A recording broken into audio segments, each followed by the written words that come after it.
ত্রিপুরা রাজ্যের যুবক অ্যাঞ্জেল চাকমাকে উত্তরাখণ্ডে নির্মমভাবে হত্যা করার পর ৩০ ডিসেম্বর মঙ্গলবার মৃত অ্যাঞ্জেল চাকমার বাড়িতে গিয়ে পরিবারের সদস্যদের সাথে দেখা করেন দুই মন্ত্রী সহ প্রশাসনের আধিকারিকরা।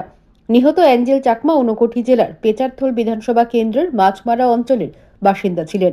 মৃত অ্যাঞ্জেল চাকমার বাবা তরুণ প্রসাদ চাকমা একজন বিএসএফ জওয়ান। বর্তমানে অ্যাঞ্জেল চাকমার বাবা তরুণ চাকমা মণিপুর রাজ্যে কর্মরত। অ্যাঞ্জেল চাকমার মা গৌরী মিতা চাকমা একজন গৃহবধূ। অ্যাঞ্জেল চাকমা উত্তরাখণ্ডের দেরাদুনে এমবিএ কোর্সের লাস্ট সেমিস্টারের ছাত্র ছিল। অ্যাঞ্জেলের আপন ছোট ভাইও দেরাদুনে পড়াশোনা করে। দেরাদুনে অ্যাঞ্জেল চাকমার মৃত্যুর জন্য যারা দায়ী তাদের গ্রেপ্তার করার জন্য এবং উপযুক্ত শাস্তি প্রদানের জন্য ইতিমধ্যেই রাজ্যের মুখ্যমন্ত্রী প্রফেসর ডক্টর মানিক সাহা উত্তরাখণ্ডের মুখ্যমন্ত্রীর সাথে আলোচনা করেছেন।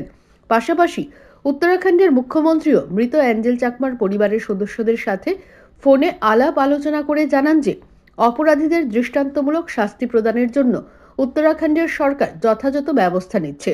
উত্তরাখণ্ডের সরকারের পক্ষ থেকে 4,12,500 টাকার চেক এবং ত্রিপুরা রাজ্যের সরকারের পক্ষ থেকে 5 লক্ষ টাকার চেক 30 ডিসেম্বর মঙ্গলবার মৃত অ্যাঞ্জেল চাকমার বাড়িতে গিয়ে অ্যাঞ্জেল চাকমার মা গৌরীমিতা চাকমার হাতে তুলে দেন মন্ত্রী টিঙ্কু রায়।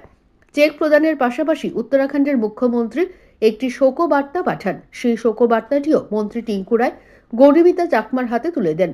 চেক প্রদানের সময় মন্ত্রী টিঙ্কু রায়ের সাথে উপস্থিত ছিলেন মন্ত্রী শান্তনা চাকমা, ঊনকোটি জেলার জেলাশাসক ডক্টর তমাল মজুমদার, কুমারঘাটের মহকুমা শাসক এনএস চাকমা সহ আরও অন্যান্য আধিকারিকরা। চেক প্রদানের সময় মৃত অ্যাঞ্জেল চাকমার মা গৌরীমিতা চাকমা কান্নায় ভেঙে পড়েন এবং অপরাধীদের দৃষ্টান্তমূলক শাস্তির দাবি রাখেন মন্ত্রীর কাছে। চেক প্রদান শেষে মন্ত্রী টিঙ্কু রায় ঘটনার দুঃখ প্রকাশ করে বলেন যে এই উত্তরাখণ্ডের সরকারের পক্ষ থেকে প্রাথমিকভাবে 4,12,500 টাকার চেক দেওয়া হয়েছে। পরবর্তী সময়ে উত্তরাখণ্ডের সরকার আরও আর্থিক সাহায্য করবে।